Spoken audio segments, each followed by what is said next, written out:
With having multiple incarnations and so many years of history, there are bound to be plenty of Flash children, little speedsters running around and messing with people. However, throw time travel and the ability to meet your great-grandkids into the mix and you're bound for one hell of a family reunion. But which children of the various Flashes are the most powerful? That's what we're exploring today. Greetings, Nerd Squad, and welcome back to Top 10 Nerd. I'm Connor Monroe, and this is the Top 10 most powerful children of the Flash. Let's do it. In at 10, Barry Allen. Okay, I know you're probably confused with this one. Like, how is Barry Allen a child of himself, one of the Flashes and the original Silver Age Flash? Well, in the Crisis on Infinite Earths comic crossover event, Barry ends up running so fast that he ruptures the time barrier. This kills him, but also it converts his physical being into lightning. And since he was running so fast, he also travels through time, because, you know, comics. In fact, he travels back to the day he got his powers, perhaps because he was thinking about how that one day led to all of this. However, when his physical form, now lightning, travels through time, he actually becomes the lightning bolt that struck himself. So Barry Allen gave Barry Allen his powers. So in a way, of Flashes creating other Flashes, Barry Allen is the child of Barry Allen. Yeah, you heard me right. It was also later strongly implied that Barry's soul resides inside the Speed Force, the source of power for all speedsters. So technically, if you want to look at it like that as well, every speedster who uses the Speed Force is also a child of Barry. And at 9, Velocity. Velocity is a clone of Jay Garrick created by Brain and Monsieur Mala and sold to Ratu Benin, dictator of Mali. Velocity is unleashed upon the outsiders when they're discovered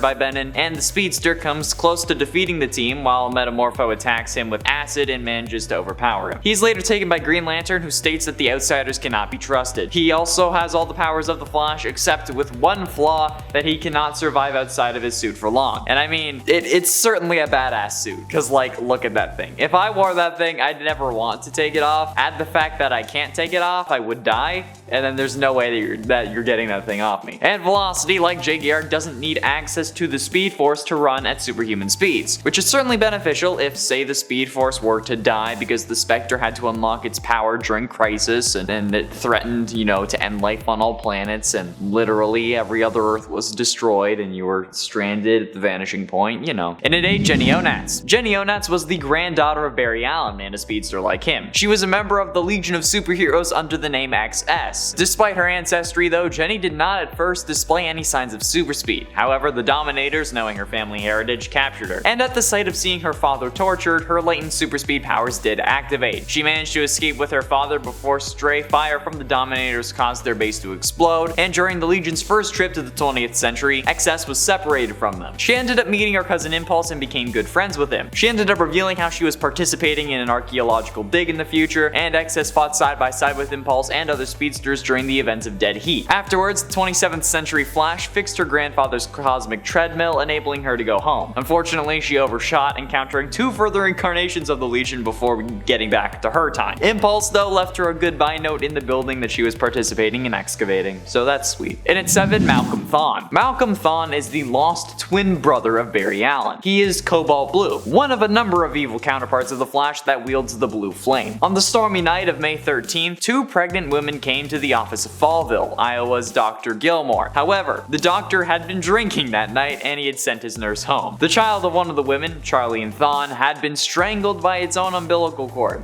and Gilmore was too intoxicated to save the baby. However, luckily for Gilmore, lightning caused a blackout in the hospital. Gilmore quickly enters the room where another woman, Nora Allen, gave birth, and Gilmore, to cover up the death of Charlene's baby, in the darkness quickly removes the first baby and then closes the baby's mouth so that it doesn't cry, and then he gives that twin to the Thawne family, telling the Allen family that one of their children didn't make it. Yeah, the twin that remained with the Allens was called Barry and grew up to be the Flash, and the other twin, however, was raised by the Thawnes and was named Malcolm. This is also the distant, like, great times 20 grandfather of Eobard Thawne. Yeah, the Reverse Flash. So Eobard and Barry actually share the same blood, which is freaking nuts. Damn, I did not know that, although I probably should have. And at 6, Jay West. Jay West and his twin sister Iris were born to the 3rd Flash, Wally West, and his wife Linda Park. Although the twins were initially miscarried as the result of an attack by Zoom, Linda's pregnancy was miraculously restored during a later battle, somehow. When Wally went into the Speed Force during a battle with Superboy Prime, he brought Linda and the infant twins with him, and spent some time in an Earth-like world inhabited by an alternate version of Jay Garrick, and they traveled to another planet occupied by technological technologically advanced aliens who had dealings with a Flash in the past. Yep, this is actually true. When they were first born, Jay and his sister exhibited no signs of having inherited their father's powers. However, after turning 3 months old, their metabolisms sped up and they began to age rapidly and exhibited powers. Their alien hosts, I mean, like, not like they were hosted, like the aliens that were living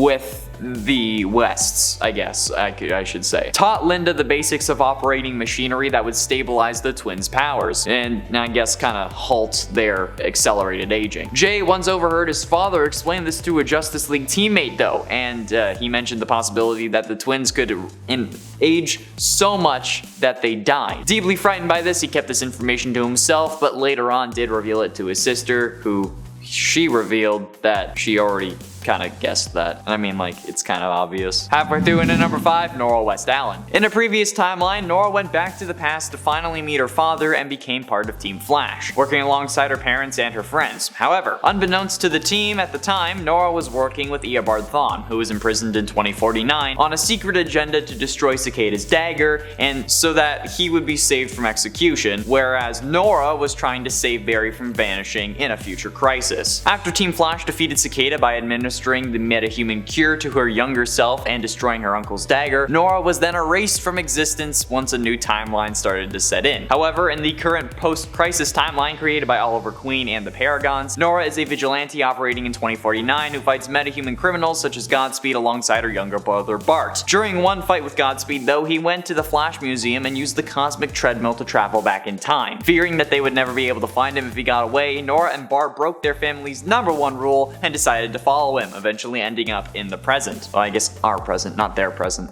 Saying present is kind of a broad term. However, Nora, I guess this post-crisis Nora, grew up with stories of her other timeline self. Of like, her parents were telling her about her other version, which is pretty messed up if you ask me. Like, your parents going on and on about another version of literally you that you desperately have to try to live up to. Yeah, that's messed up. This is in the Arrowverse, by the way. And for Inertia, the bitter feud between the Allen family and the Thawne family would span generations, although despite them actually kind of sharing blood. Even in the 30th century, President Thawne sought to recruit Bart Allen in his revenge campaign against the Allens, since Bart was half Thawne himself. When that failed, Thawne mixed Bart's DNA with Thawne genetic material to create a speedster clone who he named Thaddeus Thawne. Or I guess Thaddeus Thawne.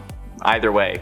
Come on, really? Alliteration. Whereas Bart grew up in a hyper-accelerated world, Thaddeus' childhood was the exact opposite of this. Cause, you know, reverse Flash. His development was super slow, which led to the young speedster to become more calculating and methodical. You know, the exact traits a sociopath has. Thaddeus was also taught to hate the Allen family, and Impulse in particular. In addition to this modification, Thaddeus' growth and development was slowed down. This is in contrast to Bart's accelerated development. However, after killing Bart, Wally West had other plans for him. Upon hearing of Bart's death, an enraged Flash, this Flash being Wally West, hunted Inertia down. Though he thought of killing him, Flash decided instead to do something worse. He used his abilities to slow Inertia's movements down to the point where he was totally immobile, essentially a living statue, and then he placed Inertia on display in the Flash Museum, facing statues of Bart Allen as Impulse and Kid Flash. Though he could still think, see, and hear in normal time, Inertia was doomed to spend eternity in a state of near total paralysis, staring at images of Bart, plus being gawked at by everyone coming to the Flash Museum. Oh, that's so brutal. Getting close to the end, and in number 3,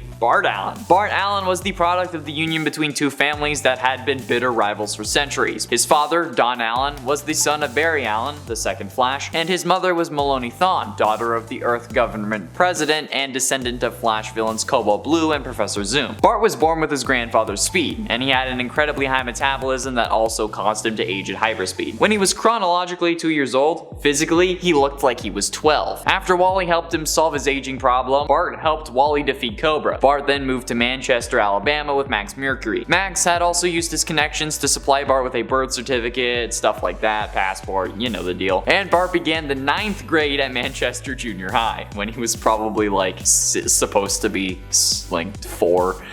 He managed to make quite a few friends, chief among them being Carol Buckland. Max continued to train him in the art of super speed, having him run off courses while dodging axes and knives and solving jigsaw puzzles in midair. You know, Stuff like that, I guess. Ultimately enlisting his aid to battle his old foe Savitar. During this time, Bart served a brief stint in the New Titans before becoming one of the founding members of Young Justice, before getting killed. But ultimately, in at number 2, the Tornado Twins. The Tornado Twins, Dawn and Dawn Allen, are the children of Iris West and Barry Allen. In one of the possible futures, instead of being heroes though, they turned into supervillains and terrorized the future Central City. According to Professor Zoom, one of the reasons for this change was because of Barry's absence in their lives, which made them misguided and hated their own father, which is weird because in the Flash show, Nora was like obsessed with her dad, but you know, whatever. Dawn, D-O-N, is the father of Bart Allen, and Dawn, D-A-W-N, is the mother of Jenny Onatz. The duo though ended when Dawn was killed by a Dominator in the Flash number 769, nice, in June of 2021. These are pretty damn powerful characters, and they're at number 2 because you kinda have to count them together, so yeah, 2 people is definitely gonna be more powerful than 1. But this is actually, interestingly enough, supposed to be the twins that Barry had in the original Arrowverse timeline. However, seemingly after Flashpoint, it went from Dawn to Nora, and then it went from Nora to Nora and Bart. This seems to be hinted at since during the 100th episode of The Flash that takes place in season 5, a 2015 Thawne disguised as Harrison Wells assumes that Nora's name is Dawn before being corrected by Barry. And finally, in at number 1, the Forces. Okay, this is certainly going off book here, but the most recent season of The Flash introduced 3 additional forces into the Arrowverse. While recreating the Speed Force with the power of love and positive thinking, Barry and Iris ended up creating 3 new forces along with it. For the first half of the season, these are kind of the big bads of the show. However, for some reason, since they were created along with the new Speed Force, they refer to these forces, including the Speed Force itself, which materializes as Nora Allen, Barry's mother, as their kids. Which is weird enough given that technically Barry has now given birth to his mother in a sense, but by that definition, the forces are also literally the most powerful children of the Flash. They're literal forces of nature. They refer to themselves as a family. The Sage Force calls the Strength Force his sister, and Barry and Iris mom and dad. And technically, without Barry and Iris, they wouldn't have been born. However, since I'm referring to the Arrowverse versions of these forces, plenty of diehard comic fans are going to be mad at me, but that's fine. Barry literally gave birth to the Speed Force, and that's enough for me to claim that they're his most powerful children. Deal with it. There we have it, friends, the top 10 most powerful children of the Flash. Which version of the Flash is your favorite, and who do you expect to see on this list? Be sure you let me know down below. Thank you all so much for watching. I have been and shall remain Connor Monroe, and I'll see you in another video.